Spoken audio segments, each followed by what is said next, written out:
नमस्कार मंडळी, मी सातारचा फिल्मी म्हणजे तुमचा आपला लाडका अविनाश मोरे स्वागत करतो तुम्हा सर्वांचं सातारचा फिल्मी या आपल्या नव्या यूट्यूब चॅनलवर। तर फायनली होय महाराज हा सिनेमा मी थिएटरमध्ये पाहिलाय। सो काय होता माझा एक्सपिरियन्स, कसा होता हा सिनेमा यावर चर्चा तर करूयाच। तोपर्यंत जर चॅनलवर नवीन असाल तर व्हिडिओला लाईक शेअर आणि चॅनलला तेवढं सबस्क्राईब करायला विसरू नका। चला तर मग व्हिडिओला सुरुवात करूया। सो मी हा सिनेमा पाहिलाय फ्रायडेलाच म्हणजे फर्स्ट डेला संध्याकाळी 4 वाजताचा शो होता। जवळजवळ 70 ते 80% ऑक्युपन्सी असलेल्या या सिनेमाची म्हणजे जवळजवळ 70 ते 80% आपला मराठी प्रेक्षक वर्ग हा सिनेमा पाहायला आला होता आणि 70 ते 80% प्रेक्षक वर्ग असणे म्हणजे खूप मोठी गोष्ट आहे असं मला वाटतं।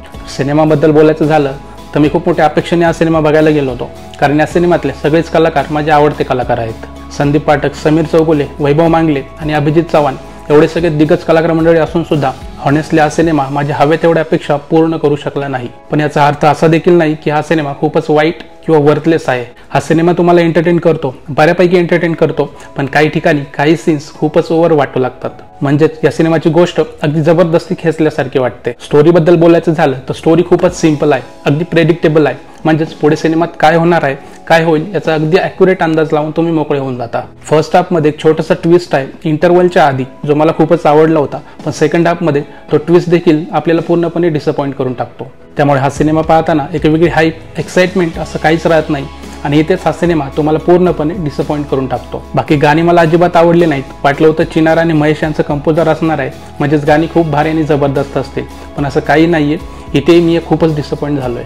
परफॉर्मन्स बद्दल बोलायचं झालं तर वैभव मांगले यांचं काम मला खूपच जास्त आवडलं। बाकी संदीप पाठक, समीर चौगुले आणि अभिजित चव्हाण यांचा अभिनय मला खूपच ओव्हर ड्रामॅटिक वाटला। आणि प्रथमेश परब याच्याबद्दल काहीच बोलायला नको, कारण मी त्याच्याकडून काहीच अपेक्षा ठेवल्या नव्हत्या आणि नेमकं झालंय तसंच। मला नवीन असं काही जाणवलं नाही त्याच्या भूमिकेमध्ये, कारण याआधी त्याने अशा भूमिका मागच्या बऱ्याचशा सिनेमात केल्यात आणि त्याला एवढीच रिक्वेस्ट आहे की बाबा नवीन काहीतरी कर, तुझ्या या रोजच्या तेच भूमिका बघून आम्हाला अक्षरशः वैताग आलाय। बाकी अंकिता आणि प्रथमेश परब यांची केमिस्ट्री बद्दल बोलायचं झालं तर मला एवढी काही मजा आली नाही त्यांना दोघात एकत्र बघण्यात। बाकी प्रोडक्शन वर्क चांगलं झालंय, त्यात सिनेमॅटोग्राफी, कॉस्ट्युम डिझाईन आणि सिनेमाचं BGM मला खूप जास्त आवडलं। म्हणजे तुम्हाला हा सिनेमा बघायचा असेल तर एकदा पाहायला काहीच हरकत नाही, पण जास्त अपेक्षा घेऊन जाऊ नका। सो ओव्हरऑल मला हा सिनेमा मिक्स वाटला, म्हणजे माझ्यासाठी हा सिनेमा एवढा देखील खास नव्हता आणि एवढा देखील वाईट नव्हता, म्हणून मी या सिनेमात देतोय 5 पैकी 3 स्टार। बाकी तुम्ही हा सिनेमा पाहिलात का आणि पाहिलात असेल तर तो तुम्हाला कसा वाटला कमेंट्समध्ये आम्हाला नक्की कळवा। तोपर्यंत भेटूया पुढच्या व्हिडिओमध्ये। जय महाराष्ट्र।